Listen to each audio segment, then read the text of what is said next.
Hey everyone. So it has been a long day, but a good day.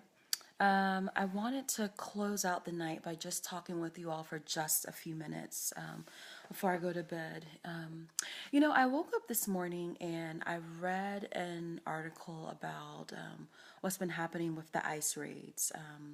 And they are going through across the country from LA, Chicago, right here in Atlanta, New York. And ICE has been going around and arresting people, undocumented, both undocumented and documented citizens.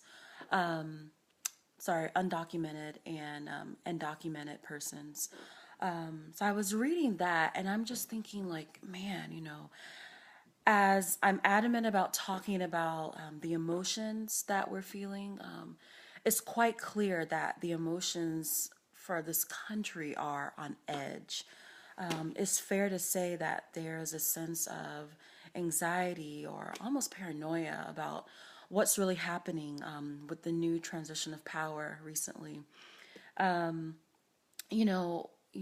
the ICE raids, I know particularly in Atlanta, ICE between Georgia, North Carolina, South Carolina, there were a little under 200 persons that were arrested. Some of those were for those who were illegal aliens who had violent crimes.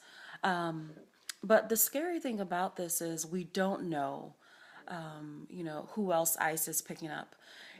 From the executive order that Trump signed on January 25th, we know that he did expand the profile of illegal persons that they were looking at. Not only was it just people who had violent crimes, but it's now been expanded to people who were charged for a crime but not convicted, and even persons who were suspected for certain crimes. So it's a lot. It's really a lot.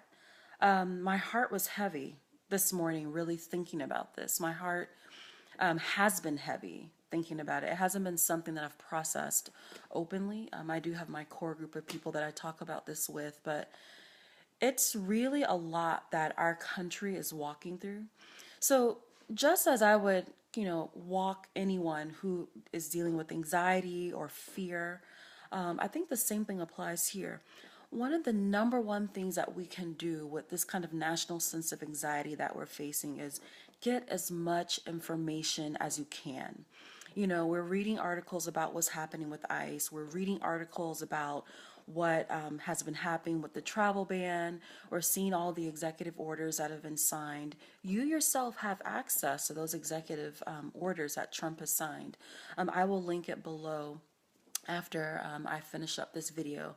But read the executive orders, see what they're saying. Have your dedicated news sources that you go through and read. If you know people who work in government, ask them questions. Get curious about it. Another thing I would say is to have your tribe, have your support system. This is a really heavy thing that our country is walking through, and you're going to need your people to stand by you. So I would say have your core group of people who you can vent, who you can ask questions, who you can also learn from as well. And the last thing I would say is to be gentle with people. You don't know what other people are facing in their own family situations. You don't know the pressures that they're also facing. You don't know if they have someone who may be here illegally and they're also afraid of them. No matter what side of the fence you fall on, it's just important that we are gentle with each other and really choose to listen and hear what each other is saying.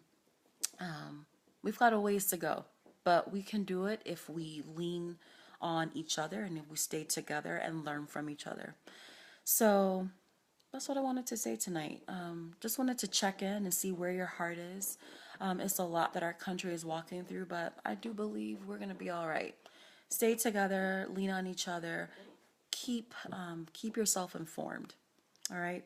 You guys have a great evening. Sleep well, and I'll be back with you tomorrow for another daily HeartWork chat. Ciao.